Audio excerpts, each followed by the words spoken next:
Hello! Hi అందరికీ. Welcome to our channel. ఇది కూరగాయలు అయితే పెట్టామని చెప్పాం కదండీ! అది కూరగాయలు మంచిగా ఇన్ అమ్మి వచ్చిన తర్వాత ఫ్రెష్‌గా ఉండడానికైతే మా ఫ్రిడ్జ్ ఉంది కానీ ఫ్రిడ్జ్‌లో అయితే పెట్టామండి. ఎందుకంటే వాటర్ లాగా అయిపోయి టేస్ట్ అనేది ఉండయండి. అందుకోసమనే ఇలా మా హస్బెండ్ అయితే అమ్మేసి వచ్చిన తర్వాత కూరగాయలన్నీ ఒక దానిపైన పెట్టేసి ఇలా తడిగుడ్డ అయితే మంచిగా టవల్‌ను ముంచి దీంట్లో అయితే కప్పుతున్నానండి నేనైతే. ఫ్రెష్‌గా కనబడతాయి గదండీ! దొండకాయలు ఇవన్నీ టమాటా అసలు గోరుచిక్కుడుకాయ అయితే అస్సలు పోలేదండి. అసలు ఎంత తెచ్చినామో అంతే ఉంది. ఆకుకూరలైతే కొన్ని పోయినాయి. అసలు టమాటా అయితే ఎంత వేస్ట్ అయిందంటే అసలు ఒక 10 కిలోలు తెత్తే 3, 4 కేజీస్ వేస్టేజే ఉంది అందులో. కాకరకాయ అయితే ఫస్ట్ తీసుకొచ్చినప్పుడు ఫ్రెష్‌గా ఉండే ఫ్రెండ్స్.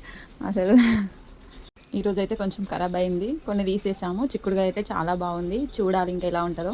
ఇప్పటి వరకు అయితే ₹1 కూడా ఎక్స్ట్రా అయితే రాలేదు. చూద్దాం ఇక ముందు ఎలా ఉంటుందో.